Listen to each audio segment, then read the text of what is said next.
اب پبلک کی یہ ڈیمانڈ ہوتی ہے کہ صاحب جس کو ہم چاہتے ہیں آپ اس کو بلائیے. اس بار سیمانچل کے جلسوں میں کئی جگہ جلسوں میں نے دیکھا ہمارے اتر پردیش سے شاعروں کو بلایا جا رہا.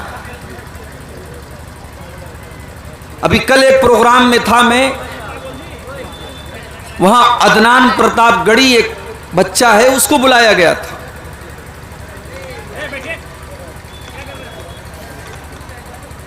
کسی پروگرام میں بجنور یو پی سے ایک بچے کو جس کا نام حمزہ ہے، امیر حمزہ، اس کو بلانے کی بات ہو رہی ہے. میں نے پوچھا کہ بھائی یہ جلسہ ہے، دینی پروگرام ہے، اس میں آپ شاعروں کو کیوں بلا رہے؟ تو جواب ملا کہ صاحب پبلک کی ڈیمانڈ ہے. یعنی حالات یہ ہیں کہ اگر کل پبلک یہ کہے گی کہ ہمیں جلسے میں سلمان خان چاہیے تو آپ کو سلمان خان کو بلانا پڑے گا. پبلک اگر یہ کہے گی کہ ہمیں تقریر نہیں سننا ہے، ہمیں گانا سننا ہے، ہمیں ناچ دیکھنا ہے، تو کیا کل ناچنے والے اور ناچنے والیوں کو بلایا جائے گا؟ میرے بھائیوں، میں بڑے ادب کے ساتھ آپ سے یہ بات کہہ رہا ہوں کہ جلسوں کو انٹرٹینمنٹ کا ذریعہ مت بنائیے. یہ جلسے اگر آپ ٹھیک ہے، آپ کا ایک سسٹم ہے، آپ کو مدرسے کا چندہ کرنے کے لیے جلسہ کرنا ہے اور آپ بغیر جلسے کے چندہ نہیں دیں گے، اچھی بات ہے، آپ جلسہ کرائیے. مگر جلسے اور تقریر میں اور لیلا مجنوں کی کہانی میں فرق ہونا چاہیے. آپ تقریر کے نام پر انٹرٹینمنٹ اگر سننا چاہتے ہیں تو پھر اس کا نام جلسہ بند کر دیجئے، اس کا نام آپ ڈرامہ رکھ لیجئے، اس کا نام مووی رکھ دیجئے، فلم رکھ دیجئے. تقریر کا نام مت دیجئے، جلسے کا نام مت دیجئے.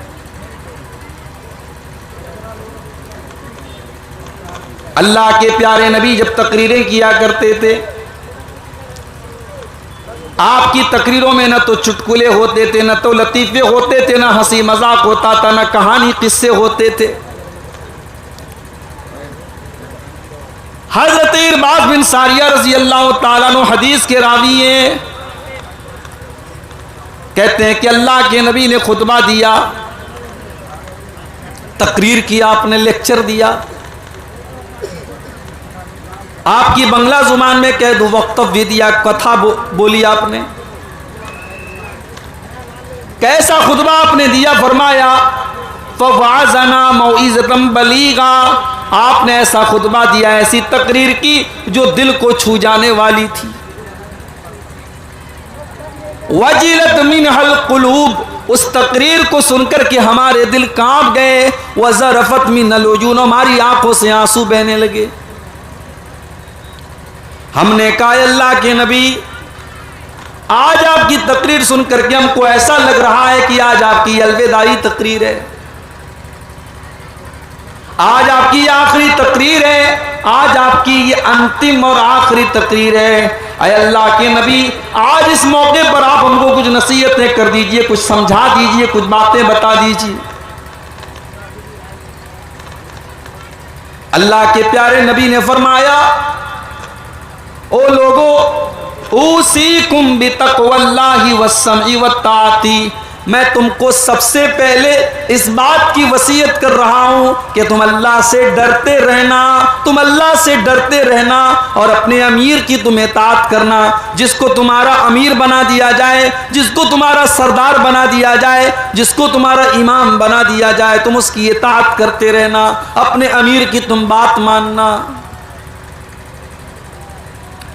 کسی حبشی غلام کو بھی اگر تمہارا امیر بنا دیا جائے تم اس کی بات ماننا، نافرمانی مت کرنا.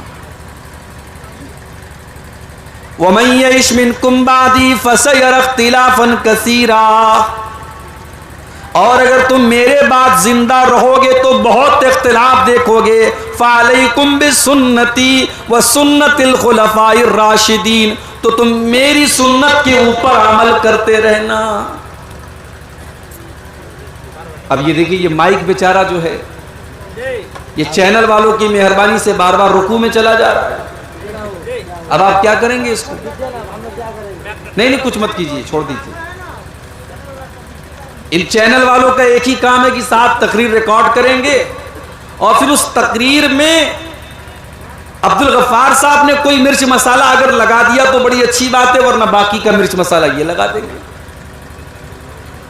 مولانا جرجیز صاحب اتنی بڑی مصیبت میں ہیں، ان کی مصیبت سے رہائی کے لیے کوئی کوشش ہو رہی ہے کہ نہیں ہو رہی ہے، لیکن ان کے نام پر ویو حاصل کرنے کے لیے ہمارے چینل والے کچھ بھی کرنے کو تیار. میں نے اپنی تقریر میں کوئی بات نہیں بولی، لیکن مولانا جرجیز صاحب کی اور میری تصویر لگا کر کے ہیڈنگ ایسی ڈال دی گئی کہ سامنے والا سوچے کہ یار اس تقریر کے اندر کیا ایسی بات ہے، ایسی ہیڈنگ لگائی گئی ہے، ایسا تھمبنیل بنائے کہ چلو اس کو سنتے ہیں. سنا تو اندر کوئی بات نہیں ہے. یہ آج کل ہو رہا ہے. سدھر جاؤ چینل والوں، میں آپ سب سے کہتا ہوں، بڑے ادب سے کہتا ہوں. چینل کا مقصد صرف پیسہ کمانا ہے، تب بھی آپ اس چینل کا غلط یوز مت کرو میرے بھائی. کوئی غلط گندا قسم کا تھمبنیل لگا دینا، غلط چیز، غلط ہیڈنگ لگا دینا، یہ حرام ہے، غلط ہے. یہ جو بات مقرر نے نہیں کہی، آپ وہ بات اس کی طرف منسوب کر رہے ہیں. اور اگر میں یہ بات کہوں تو غلط نہیں ہوگا کہ آج بہت سارے علماء کے اوپر مصیبت بن رہی ہے. یہ چینل والے مصیبت بن رہے ہیں. ان کی غلط ہیڈنگ اور ان کے غلط تھمبنیل کی وجہ سے آج نیوز والے ان تقریروں کا مس یوز کر رہے ہیں اور وہ علماء مصیبت میں پھنس رہے ہیں. اللہ کے نبی کی تقریریں ہوتی تھی، دلوں کو چھو جاتی تھی میرے پیارے ساتھی. آج سیمانچل کے جلسوں کو ہم نے انٹرٹینمنٹ کا اور منورنجن کا سادھن بنا دیا ہے. ہمیں اور آپ کو اس پر بڑے درد کے ساتھ غور کرنے کی ضرورت ہے. آج میری تقریر کا جو عنوان ہے، میں 3 باتیں آپ کے سامنے بیان کروں. پہلی بات، گناہ کس کو کہتے ہیں. دوسری بات، گناہ کا نقصان کیا ہے. اور تیسری بات، گناہ سے بچنے کا طریقہ کیا ہے. بھئی ہم اور آپ انسان ہیں، ہم منشیہ ہیں، آدم کی اولاد ہیں.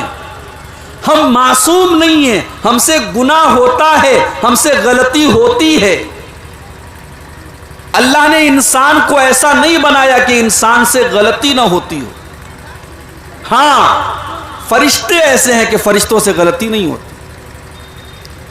اللہ نے قرآن کریم کے 28ویں پارے میں فرمایا، یا ایھا الذین آمنوا قوا انفسکم واہلیکم نارا. اے ایمان والو، تم اپنے آپ کو اور اپنے گھر والوں کو جہنم کی آگ سے بچاؤ. وقودھا الناس والحجارہ. جہنم کی آگ کا ایندھن انسان اور پتھر ہوں گے. وہ پیٹرول سے نہیں جلے گی، وہ مٹی کے تیل سے نہیں جلے گی، وہ کوئلے سے نہیں جلے گی، وہ لکڑی سے نہیں جلے گی. وقودھا الناس والحجارہ. وہ انسانوں سے جلے گی، وہ پتھروں سے جلے گی. اس جہنم کے چوکیدار کیسے ہوں گے؟ اس جہنم کی نگرانی کرنے والے کیسے ہوں گے؟ فرمایا، علیہا ملائکۃ غلاظ شداد لا یعصون اللہ ما امرہم. اس جہنم کے چوکیدار ایسے فرشتے ہوں گے جو اللہ کی کبھی نافرمانی نہیں کرتے.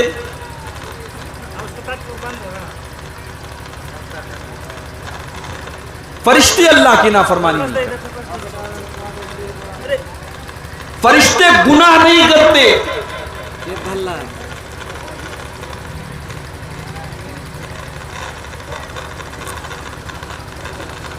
ایک تو پہلے ہی جو ہے یہاں کے لوگوں نے بتایا کہ پہلی بار یہاں جلسہ ہو رہا.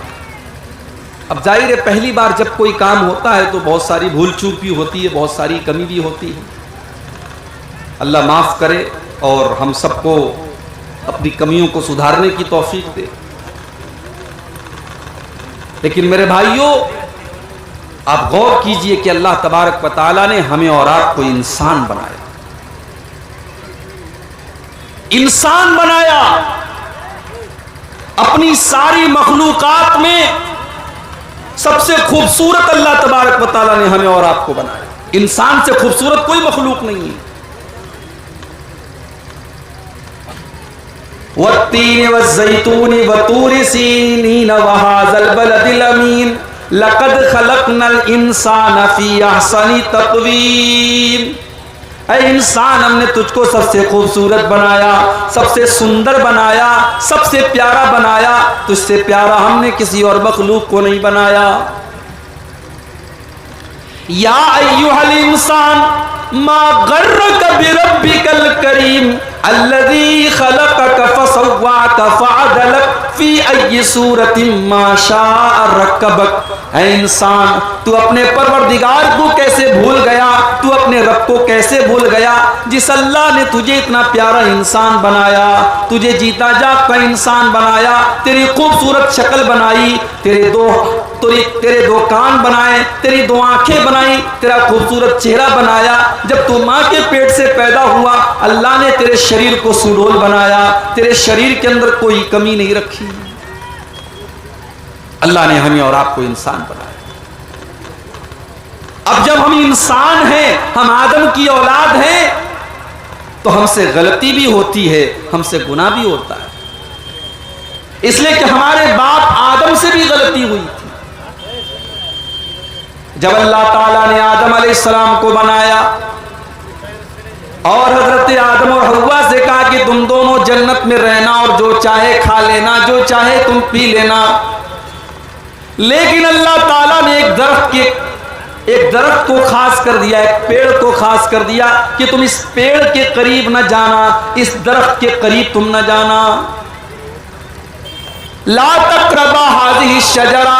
اے آدم، اے حوا، تم جنت کی تمام نعمتوں سے فائدہ اٹھا سکتے ہو مگر تم اس پیڑ کے قریب نہ جانا. فتکونا من الظالمین، ورنہ تم ظالم ہو جاؤ گے. اب شیطان ہمارے باپ آدم کے پاس اور ہماری ماں حوا کے پاس آیا. اس نے کہا کہ اے آدم، اے حوا، تمہیں پتا ہے کہ اللہ تعالیٰ نے اس پیڑ کے قریب جانے سے تم کو کیوں منع کیا ہے، اس پیڑ کو کھانے سے کیوں منع کیا ہے. اے آدم، اگر تم اس پیڑ کو کھا لو گے، اس کے پھل کو تم کھا لو گے تو تم ہمیشہ ہمیشہ کے لیے جنت میں رہو گے اور تم فرشتے بن جاؤ گے. حالانکہ آدم علیہ السلام کو اللہ تعالیٰ نے فرشتوں سے بھی افضل بنایا تھا، فرشتوں کو حکم دیا تھا کہ ان کو سجدہ کرو. مگر ابلیس اور شیطان جب ہمارے باپ آدم کے دماغ کو بھی گھما سکتا ہے تو ہم اور آپ کی کیا حیثیت ہے میرے بھائی.